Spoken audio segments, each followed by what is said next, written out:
promoting dialogue. It's midday in Dakar, Banjul, 1 o'clock in Porto Novo and Abuja. Good afternoon and thank you for staying tuned to West Africa Democracy Radio, broadcasting on 94.9 FM and around the world on wadr.org. Welcome to Newslink. Coming up in the news. Côte d'Ivoire's opposition PDCI presents 163 candidates for the December 27 parliamentary elections. C'est un combat. This is a struggle to ensure that Ivorians can make a choice that has been stifled by the presidential election, and that this choice is free. Amnesty International urges Nigerian government to ensure safety of students as 47 unity schools reopen. Benin issues several international arrest warrants and extradition requests for alleged coup plotters. We have asked the countries concerned to cooperate and hand them over to us. I hope they will cooperate and extradite these thugs because they must be held accountable. In Guinea, second phase trial of the stadium massacre begins in Conakry. Please stay tuned for details of these stories and more. Christopher Aticho with Newslink. Many thanks for joining our broadcast and a warm welcome to our listeners within the sub-region and beyond. Newslink begins in Côte d'Ivoire as campaigning for the December 27 legislative elections officially began at midnight. The ruling party, Rally of Houphouetis for Democracy and Peace, the RHDP, the main opposition, Democratic Party of Côte d'Ivoire, the PDCI, and several independent candidates are all contesting the 255 seat in the National Assembly. Despite setting out last October's presidential election, the PDCI believes it still stands a strong chance of winning the parliamentary majority. In this report, Imo Edit analyzes the real prospects of Côte d'Ivoire's oldest political party in the legislative race. Out of the 2,740 candidates contesting Côte d'Ivoire's legislative elections, the Democratic Party of Côte d'Ivoire, the PDCI, has presented 163 candidates across nearly all constituencies nationwide. Over the 8-day campaign period, the party says it is relying on a strong grassroots strategy to mobilize voters, with candidates engaging directly with communities and selling the party's political program at the local level. Each aspirant is expected to secure support within their respective constituencies. Anisette Douhu, a member of the PDCI's political bureau, explains the party's strategy. C'est un combat. This is a struggle to ensure that Ivorians can make a choice that has been stifled by the presidential election, and that this choice is free. And the people will respond in favor of the PDCI candidates, who are high-quality candidates. The first strategy is mobilization.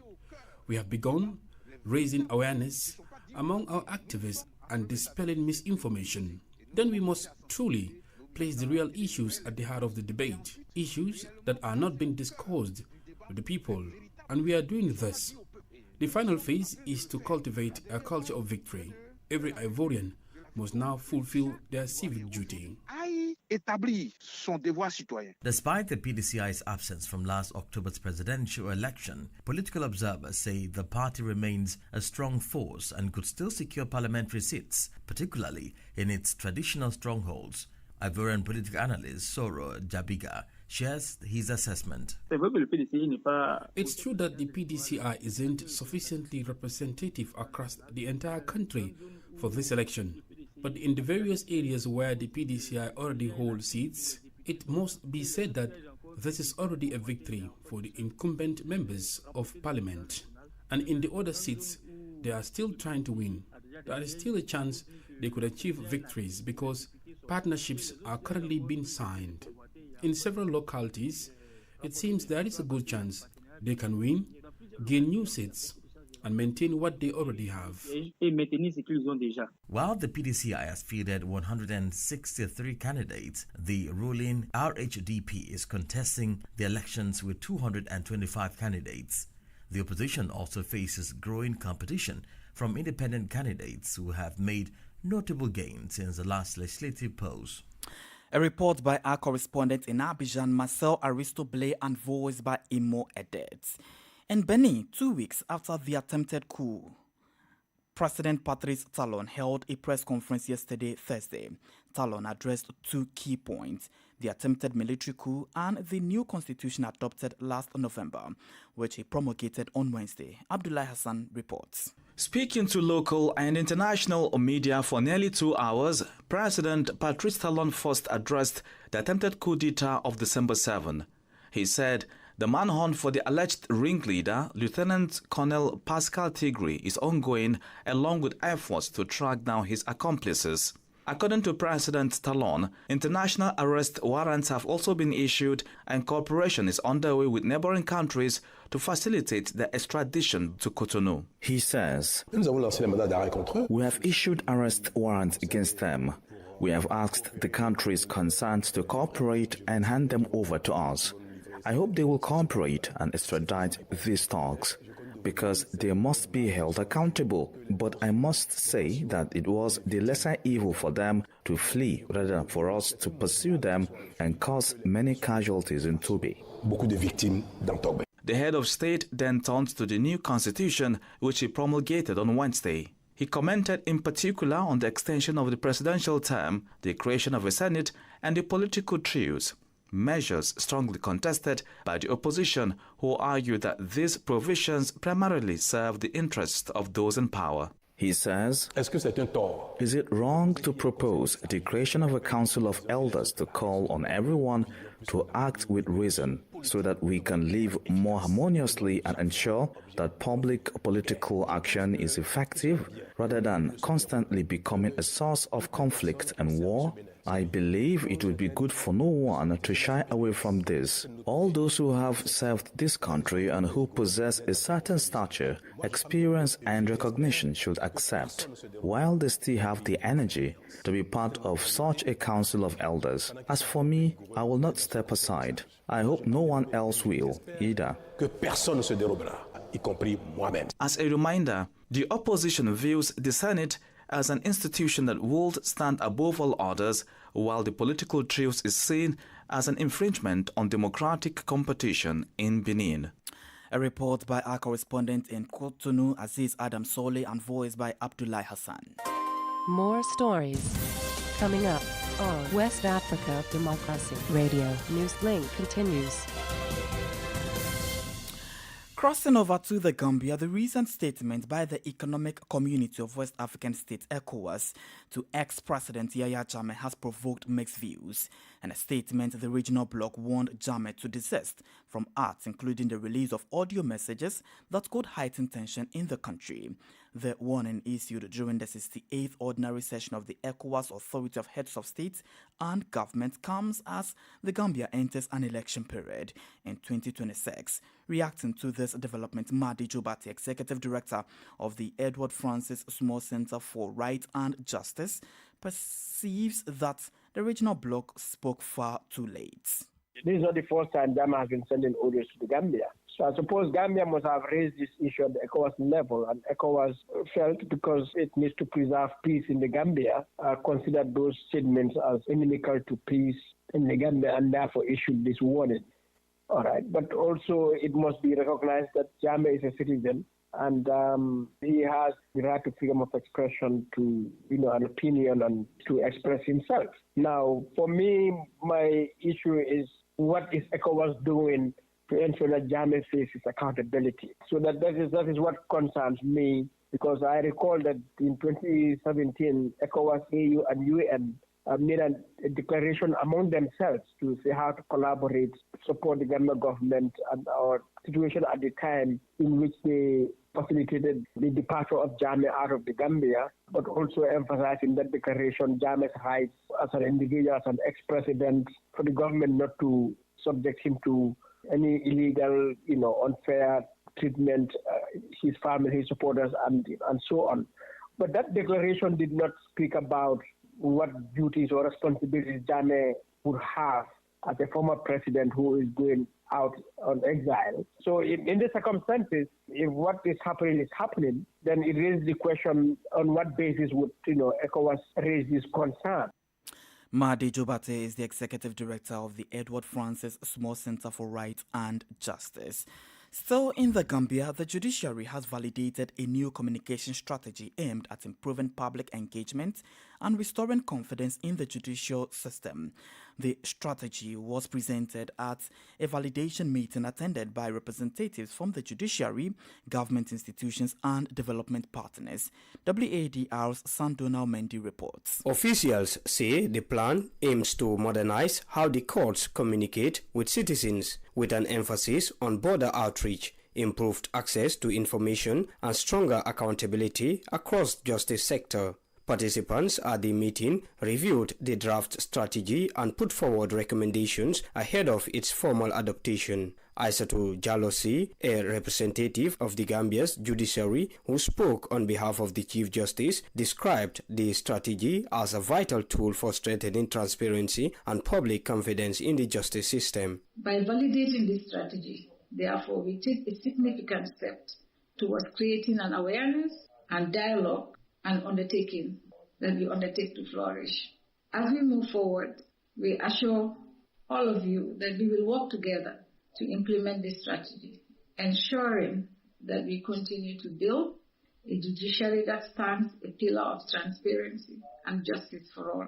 The draft strategy was achieved with support from the European Union and the UNDP. Resident representative of UNDP in Banjul, Seni Sise, said public trust in justice goes beyond laws and institutions to clear and consistent communication with citizens. Many users of the justice system, particularly those unfamiliar with the legal processes, continue to struggle with navigating court structures, understanding their rights, or accessing timely and reliable information. The judiciary says the communication strategy will be central to promoting openness and accountability as efforts continue to build a more responsive and credible justice system in the Gambia. For Newslink on West Africa Democracy Radio, I am Sangdana Mendy, reporting from Banjul.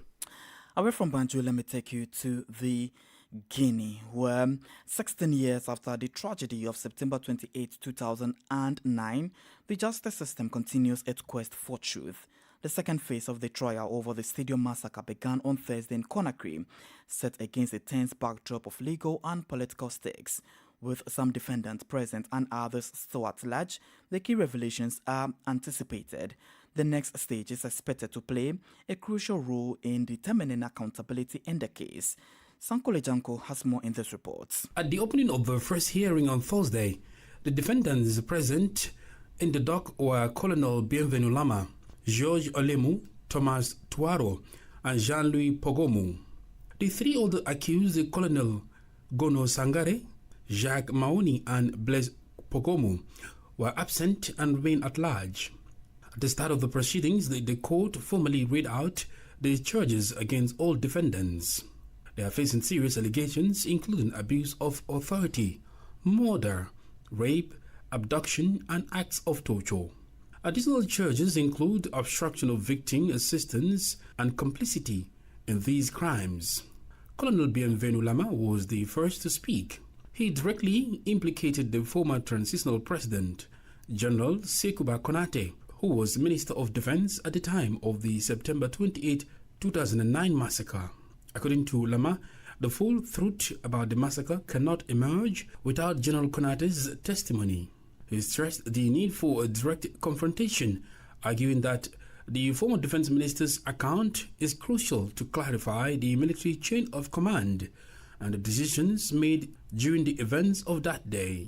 The hearing was then adjourned and is scheduled to resume for the continuation of the trial. Sankole Janko with our report by WADR's Conakry correspondent Chiano Alpha Ibrahima Baude.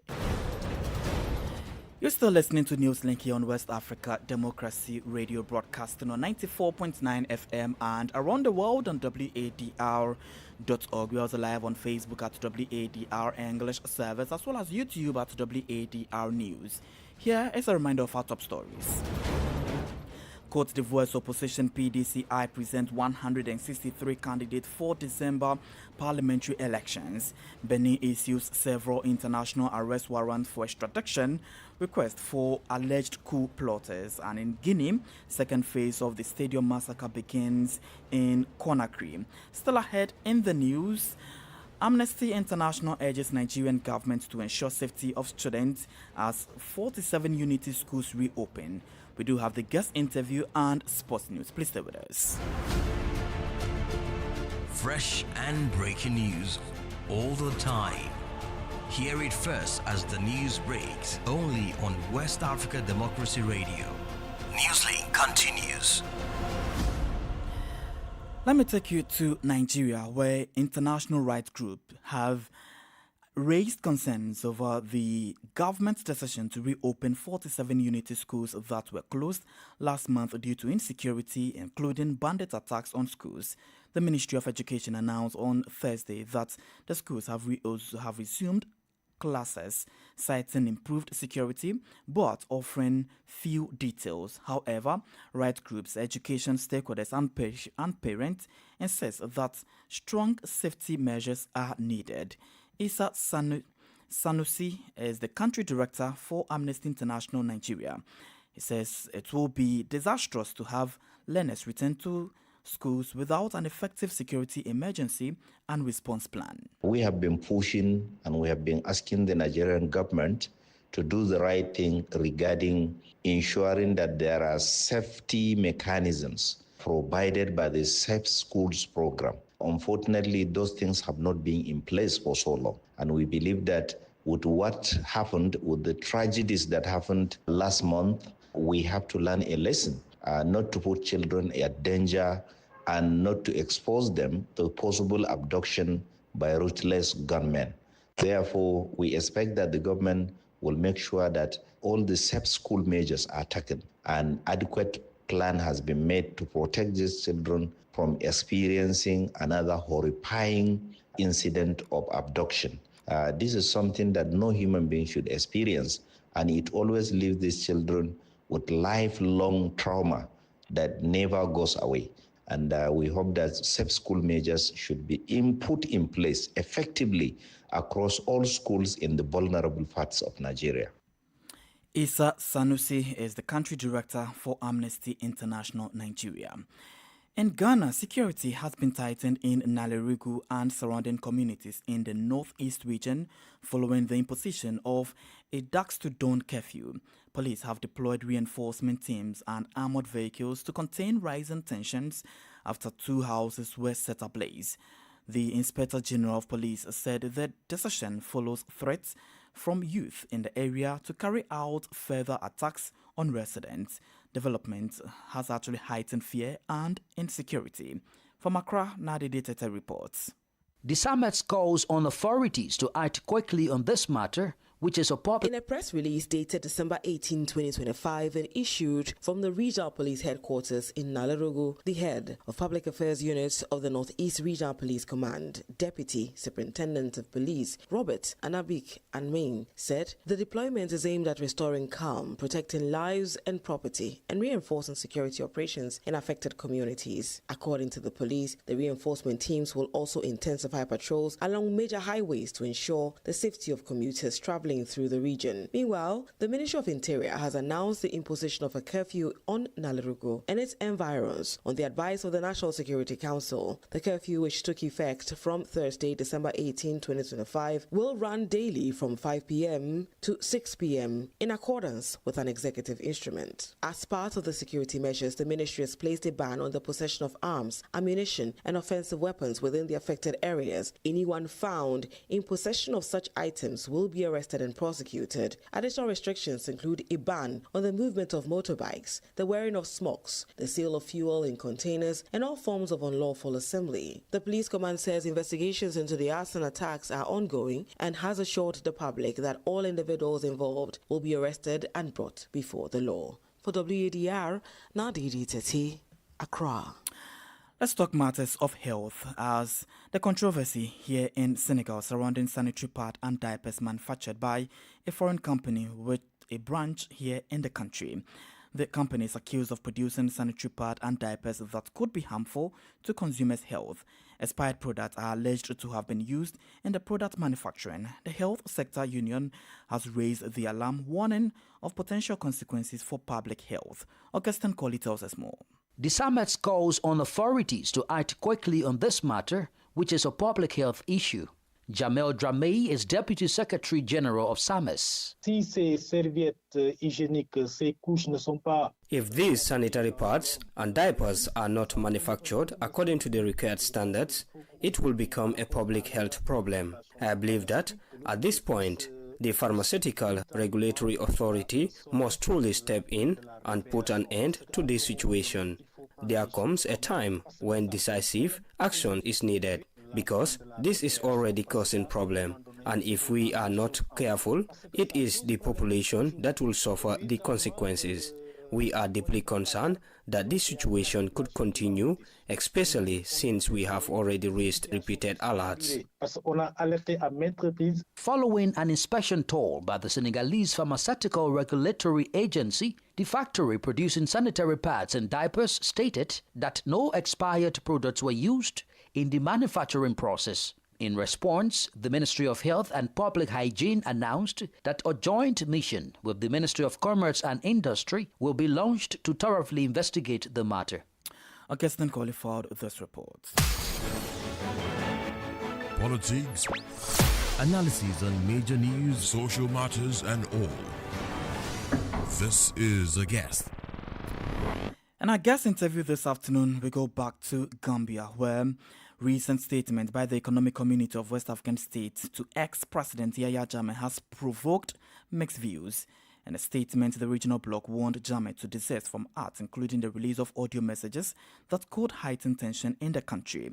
The warning issued during the 68th ordinary session of the ECOWAS Authority of Heads of State and Government comes as the Gambia enters an election period. Speaking with WAD, Almadi Jubati, Executive Director of the Edward Francis Small Center for Rights and Justice, believes the regional bloc spoke far too late. This is not the first time Jammeh has been sending orders to the Gambia. And because their supporters here have been energizing his supporters, and but more importantly, has been causing discomfort, particularly when he said he was coming in November. So I suppose Gambia must have raised this issue at the ECOWAS level, and ECOWAS felt because it needs to preserve peace in the Gambia, considered those statements as inimical to peace in the Gambia, and therefore issued this warning. In one sense, it would seem to make sense that Jammeh and anyone actually is urged to not undermine the peace and stability of the Gambia or any other country in West Africa. All right, but also it must be recognized that Jammeh is a citizen. Now, for me, my issue is what is ECOWAS doing to ensure that Jammeh faces accountability?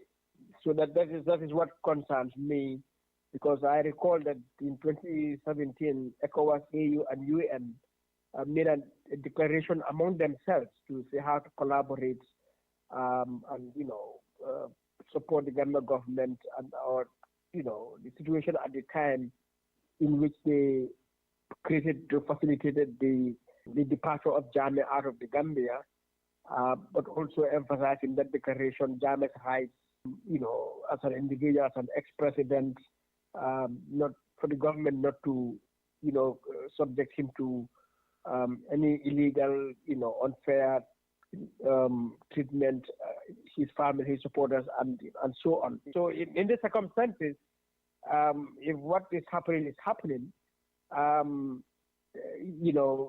it raises the question: on what basis would ECOWAS raise this concern? At this point, would you say that perhaps there is a good opening or a window now that Jammeh could be extradited and made to face the law in the Gambia? Well, this statement did not seem to indicate that. It merely said, Jammeh to stop, making those statements. Even if it said that may face consequences, it did not specify. But certainly, ECOWAS has supported the idea of a special court or tribunal in the Gambia. But as I said, ECOWAS itself since 2017 as an organization has not taken any practical steps to make sure Jammeh particularly, is brought to justice. That is in terms of extraditing Jammeh, other than expressing support for the transitional justice program or process in the Gambia, including the setting up of a special tribunal. So in a broader sense, would ECOWAS be amenable to making efforts to, get Jammeh extradited, that would have to be seen. But, at the moment, we hope Jammeh will heed what ECOWAS advice and stay away or keep silent. We'll have to see what happens. And so, on the part of the serving president, Adama Barrow, do you think ECOWAS's statement now would perhaps support whatever agenda he has by use of his executive power to override any decision that could perhaps also amount to a show of force either against Jammeh, who's on exile, or his supporters in the country as the Gambia enters election circle? Well, I wouldn't advise that he uses any powers or measures that would be against the law, against the rights of Jammeh or his supporters. But in any case, the statement from ECOWAS sort of emboldens him and his government, having a powerful ally that is ECOWAS speaking that manner. That would definitely embolden him, and that puts pressure on Jammeh and his supporters, knowing that, yes, there is a powerful outfit over there that is, urging him to keep silent or not to undermine peace, But in terms of Barrow, I'd rather say to expedite the process of bringing Jammeh to justice, but not to, do anything that would be a violation of Jammeh's rights. Mahdi Jobate is the executive director of the Edward Francis Small Center for Right and Justice. And in the world of sports, the 2025 AFCON kicks off in some 48 hours in Morocco. Countries are actually trooping in to the capital of Rabat and then other cities in Morocco. And Sankole Janko is here with the details. Sankole, what's happening? Right, Christopher, I take you right there, because with just 2 days to the opening kickoff of CAF Africa Cup of Nations Morocco 2025, teams are arriving as anticipation builds across the host nation. Well, Comoros, who faces Morocco in the Sunday's opener, are among the early arrivals alongside Mali, Angola, Egypt, Benin, and Zimbabwe. Cameroon already in training camp in Casablanca, while other teams include Nigeria, Senegal, South Africa, DR Congo, Zimbabwe are all expected to arrive by Friday. That is today. And interestingly, we see some pictures and some videos where these players are arriving in their wonderful and beautiful African, showing African culture and pride. We have seen some beautiful pictures on social media regarding the arrival of these countries. Elsewhere, CAF has confirmed a total prize pool of $32 million for the tournament. The champions will take home $7 million, with all 24 teams participating nation guaranteed financial rewards. CAF says the prize structure is aimed at boosting competitiveness and professionalism. Well, Africa's biggest football show prepares to kick off in Morocco. Elsewhere, CAF has also confirmed that AFCON champions will receive 50 gold medals, runners of 50 silver, and third place teams with 50 bronze, while fourth place will be awarded with a certificate. And finally, Christopher, Cote d'Ivoire are awaiting a final decision on striker Sebastian Haller, whose fitness remains uncertain ahead of AFCON 2025, with Evan Gussan on standby. Remember, Haller is the one who scored the winner when Cote d'Ivoire plays Nigeria in the final. And that was a host and win situation. So it is a very sticky, very cagey moment for Cote d'Ivoire to know whether he will be fit or not. Top four countries, who do you predict? Top four countries to actually make it to the final. Exactly. I think it's going to be very difficult, but I'll tip Morocco. They are the hot favorite as the host country. Senegal, I expect them to be there as well. It's going to be difficult. Egypt, I expect, and perhaps Nigeria as well. I'm not sure, but I know Cote d'Ivoire as well, of course. But I know Morocco and Senegal, I expect them to be somewhere in the semi-finals and the finals. Morocco, Senegal. We'll come back here some other time and then know whether indeed they have actually made it to the finals or not. And that ends sports this afternoon. And with that, we've come to the end of this edition of Newslink here on West Africa Democracy Radio, broadcasting on 94.9 FM and around the world on WADR.org. Thank you for listening, and many thanks to Fali Luso and Mustafa Sek for the technical assistance. I am Christopher Ticho. Good afternoon and enjoy the rest of our broadcasts. And many thanks to you for listening to Newslink via Hot 104.3 FM, Newmi FM 94.0, Hilltop Radio 104.7 FM, and Veritas Radio 102.9 in Banjul, the Gambia. We also appreciate our listeners in Liberia via Alternative Youth Radio 98.9 FM, Lofa County. Radio Kagama 94.5 FM, Niba County, DCN Radio 91.3 FM, Riverside County, Wakat FM Radio, Banga, Liberia, Radio Baf FM 91.3 Sierra Leone in Nigeria, and Love 104.5 FM, Abuja. For you listening via Radio Pad 95.1 Damango, Savannah region, and on Royals FM 104.7 Wenchi, Ghana, we say a big thank you. Remember, West Africa Democracy Radio is all about you, your views, and your opinions.